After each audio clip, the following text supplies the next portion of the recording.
isn't it? And the intention is at least one of these will be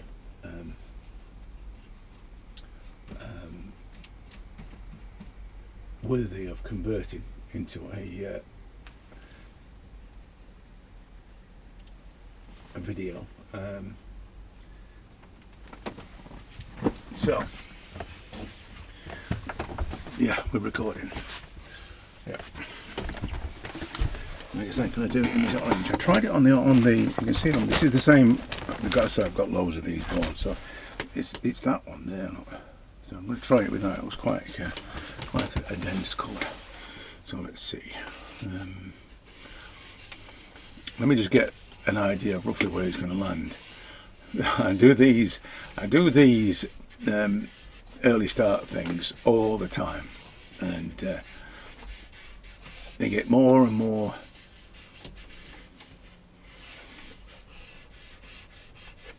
loose and more free, and you know, it's not bad. I think you'd probably be just about be able to make it out. Or some of the marks, say on that one for instance, that were part of this process contribute better if it's darker.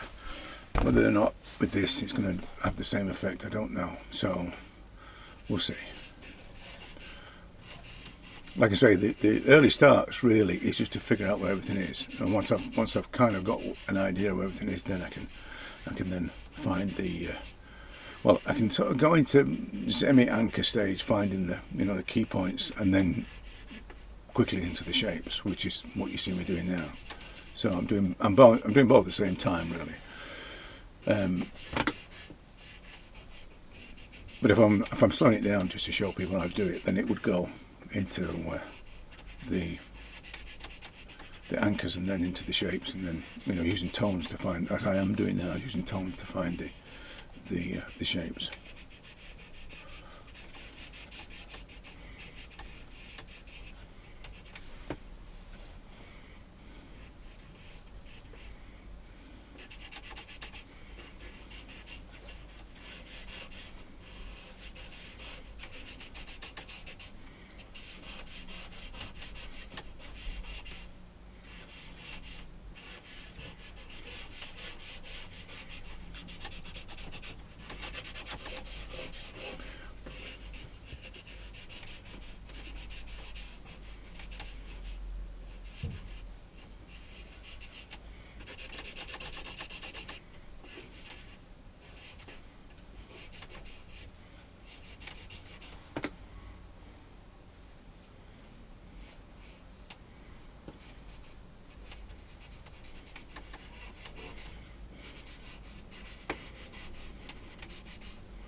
I still tend to hold even with the pencil, I'm still holding it like it's charcoal. It's I think it's a bit of a habit now, just to draw it like this rather than, so as much pushing as there is dragging. And like I say, I think it's a bit of a habit now that I draw like this, because you can see how it affects the marks that I make. They're very tonal shape orientated, as opposed to being linear orientated, linear outline type of stuff.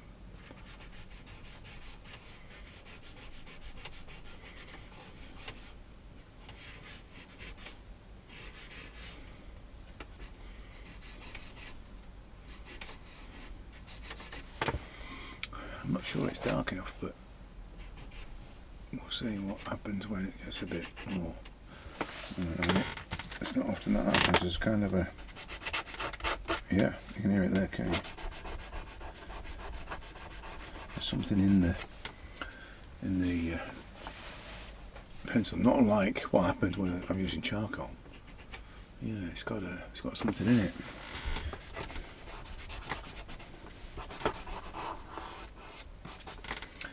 A bit of grit or something. Okay, so that's back to normal.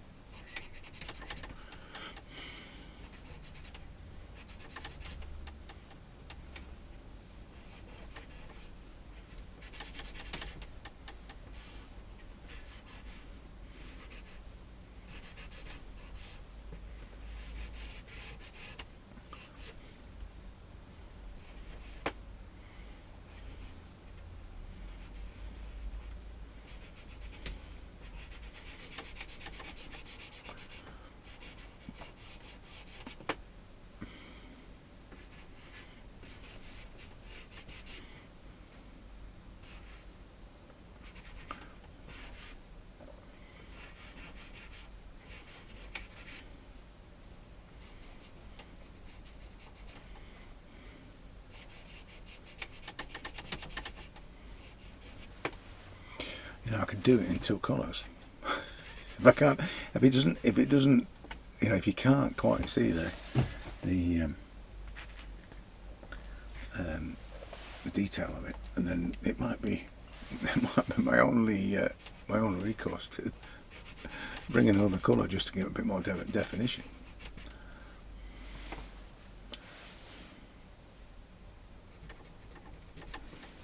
That's a problem, isn't it? When the colour from the previous time you used the rubber is on the end of the tip. Yeah. Not for long. Cut it off. Hopefully not done too much damage. I just wanted to add a bit more definition there, that's all. I think with a colour like this though, I'm going to end up with it being a lot more delicately suggested than drawn. It's because I can't see. You can just about see certain things on it, can't you? Not a good choice of colour, I don't think.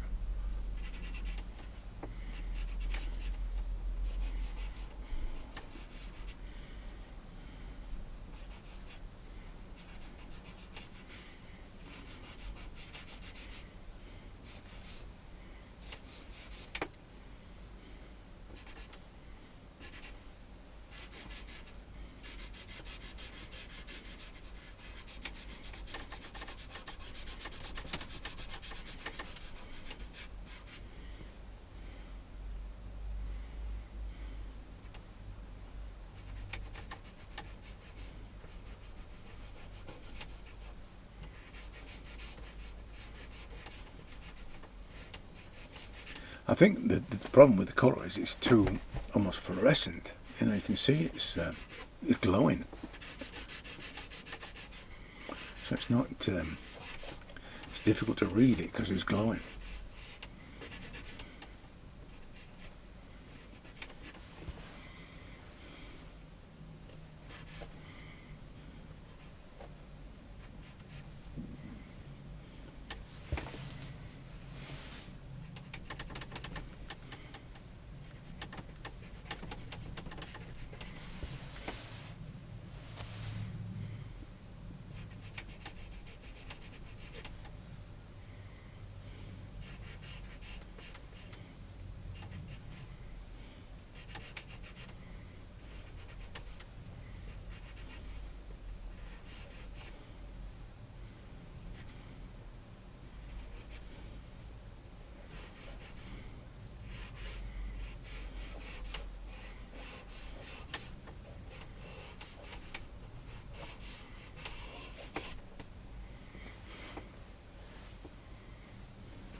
So I'm gonna, you know what I'm gonna do is I'm going to use a darker colour on it. Shouldn't know this, but let's see what happens. And I'm going to use this brown that we used earlier rather than black. I think the black might be a bit too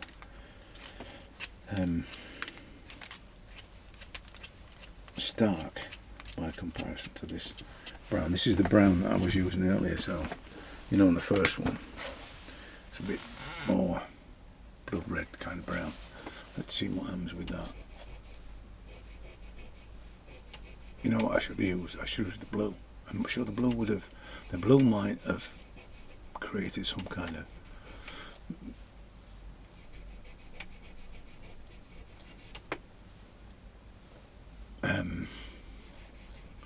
vibration type of effect. You know, they make it look like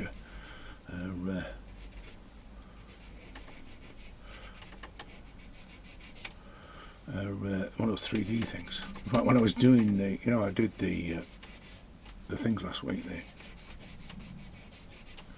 oil pastel things, because I was using varying primary colours, it got that, it did seem to vibrate as if it was one of those 3D things.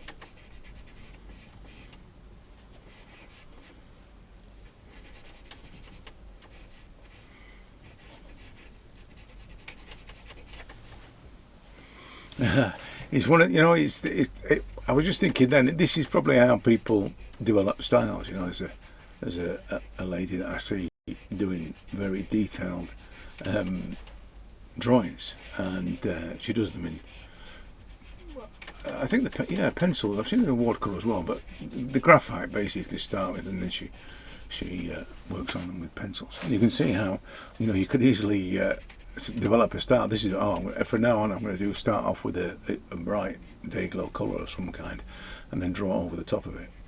You know, this is going to be, from now on, this will be my style. I've discovered my style. It's found me. And I never work on cardboard, on cardboard backing from sketchbooks. Don't use the paper. I give the paper away. I just draw on the backing part of it.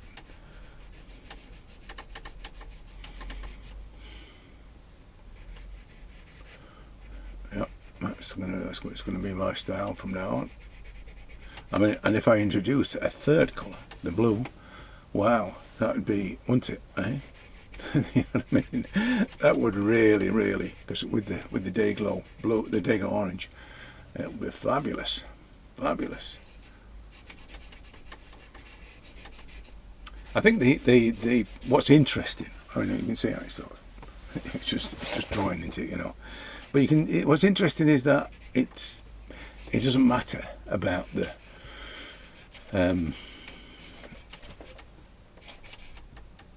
whether or not it was orange or whether or not I'd done it in brown in the first place. It's just all this it's just the primary goal: capture this face and connect to it and capture it. That's the primary goal. So it doesn't really matter whether or not I've done it in pink spots on it or whether or not it's done with orange and brown.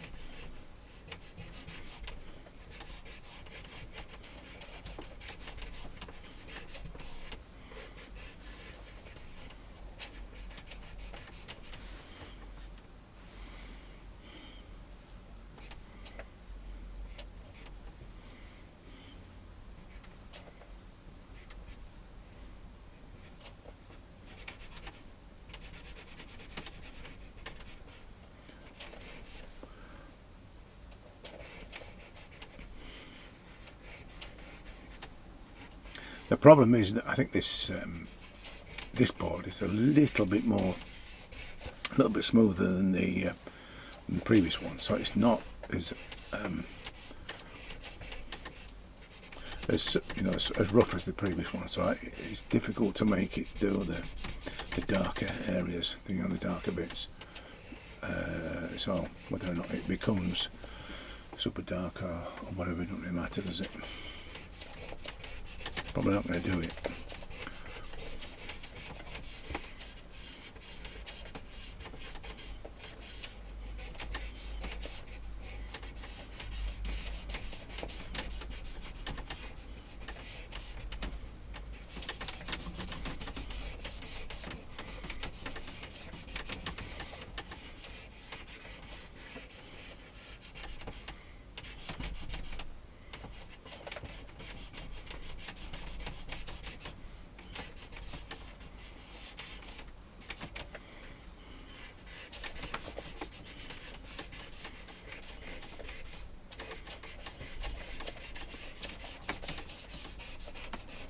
not quite as noisy as well. You can probably tell that's the reason why it's not as abrasive. It's not as quite as noisy as the other one. You can probably still hear all that mark making.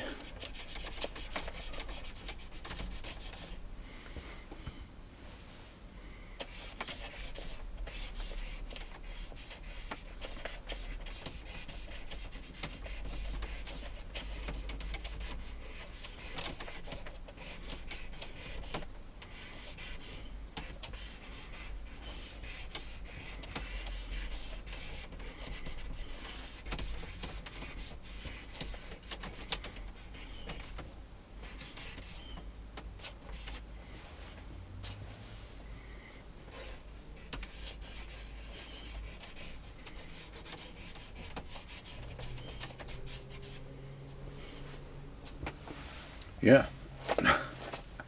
that orange is mad, isn't it? I'm going to have to do more orange with it, aren't I? I'm going to have to, because it just doesn't, it doesn't work, does it? So.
So, if you're watching this live, then I'm sorry, but YouTube is just a pain in the backside, and it decided that it wasn't going to do it no matter how much I tried. So, I'm sorry about that. It's just I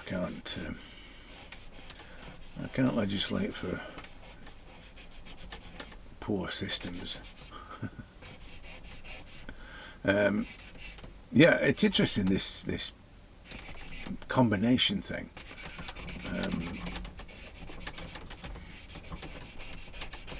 I know that I've seen people underpaint with brighter colours, and it kind of shows through. And this is, I mean, obviously this is completely unintended. It was mainly because of I could see it wasn't, the definition wasn't there. So I thought I needed to up the density. But it's quite an interesting effect. I don't know what. I might try all the colour combinations. This board is not really coarse enough for this particular brown. It's still a bit too faint. It would probably be better if it was the grey charcoaly colour. But I'll finish it and see what it looks like anyway. So I think the main thrust of this video is this intention response equals skill thing. I think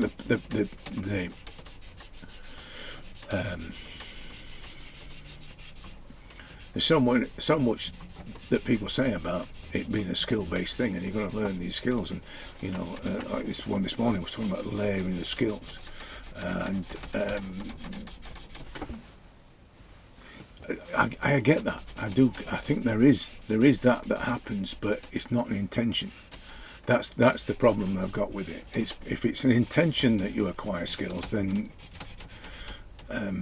and I get that argument as well. If you got to have the skills in order to be able to do it, but you don't have to have the skills to be able to do it. You have to have the intention and the understanding that it's about your response that drives the way that you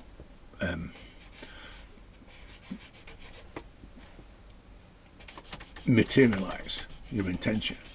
So it's not really a case of knowing this and knowing that perspective and proportions and all the rest of it. It's not any of that, really. I think the thing is that if you're really serious about proportions and perspective, it's relationships as you want to consider.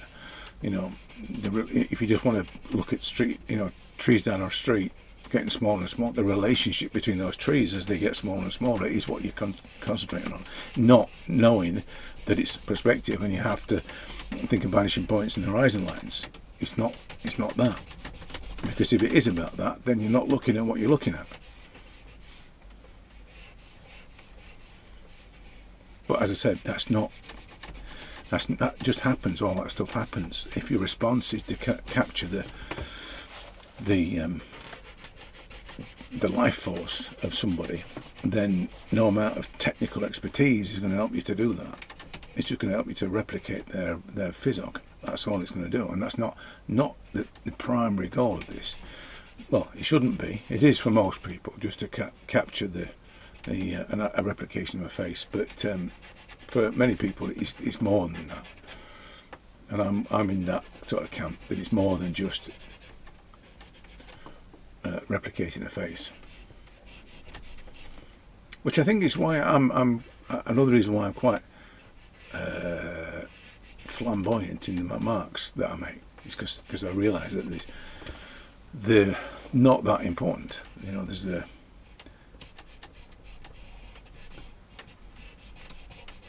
kind of a disrespect for the marks.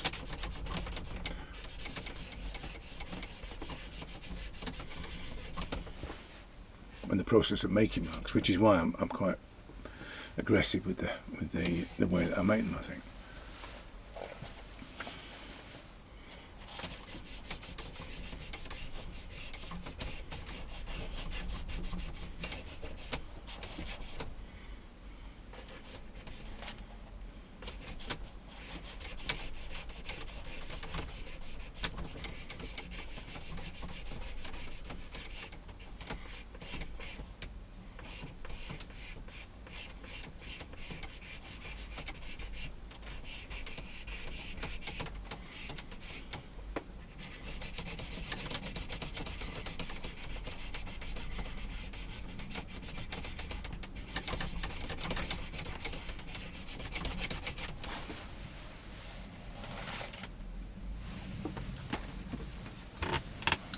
I think next time I will use a go back to the darker ones, darker colours. It's just because my thing is not, you know, the medium shouldn't get in the way, and because I'm having to consider the medium, the drawing part of it becomes a secondary concern, you know, and the connection and response thing is suffering because of the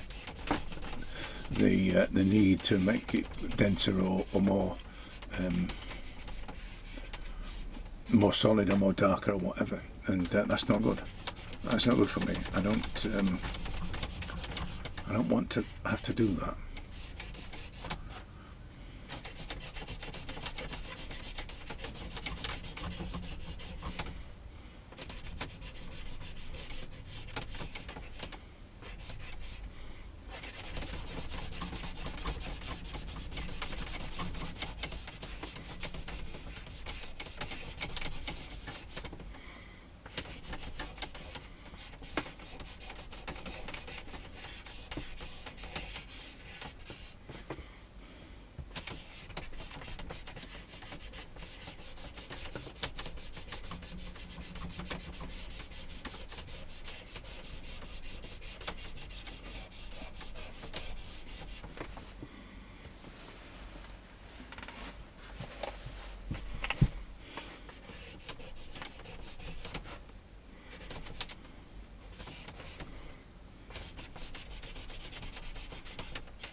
You know, the irony is that I upgraded the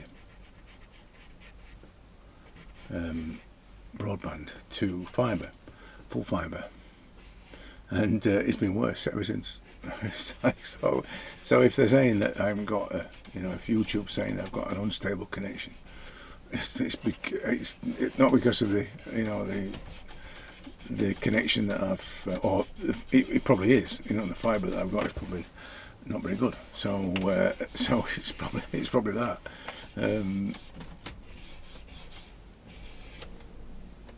I don't know. You can't, you know, I can't do anything about it. It's the fastest. It's apparently the fastest broadband you can get, and which is why I got it. I forget how many megabits per second it does, but it's the fastest one. But it's clearly not good enough for YouTube, and it's the reason why I got it, because of YouTube. You know, because I didn't want it to keep crashing. It was doing it all the time with BT. It was doing it all the time. So I thought, oh God, you're going to upgrade it, and it's been worse ever since. Anyway, I think it's more or less done. I just need to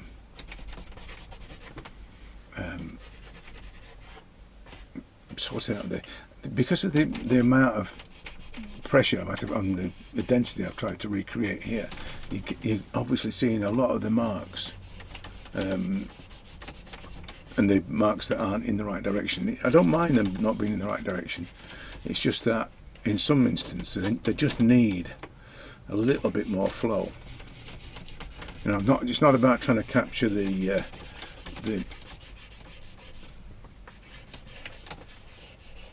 waves exactly. I've got to be in some kind of flow of the hair, but it doesn't have to be exact. But trying to get it to be dark enough is the problem. So I don't know why that's sticking out like that. It's a bit weird, isn't it?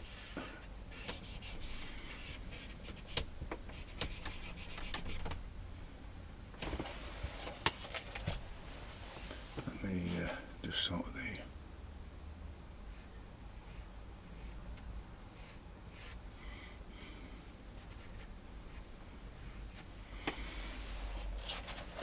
yeah.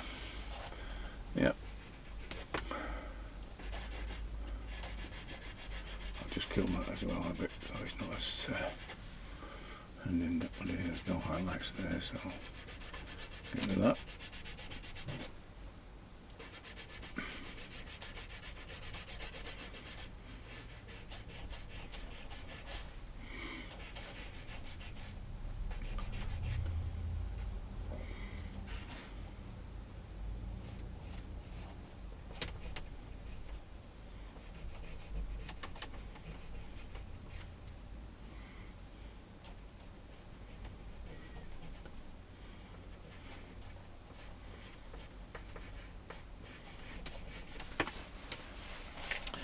There we go. As much as I want to do on it, as I said, I'm not really a fan of the two-tone malarkey. It just makes it look a bit like a, I don't know, like I've done it on purpose. Which I have really. I've done it on purpose because of the orange wasn't working. But yeah, it's not particularly effective. I won't be doing this kind of thing again, I don't think. What I will do is try and get the flow a little bit better of the this kind of thing. So it's just a little bit less, as it comes down here like this, just to make it a little bit more flowing, as I say. I think that's the thing that I will do. And yeah.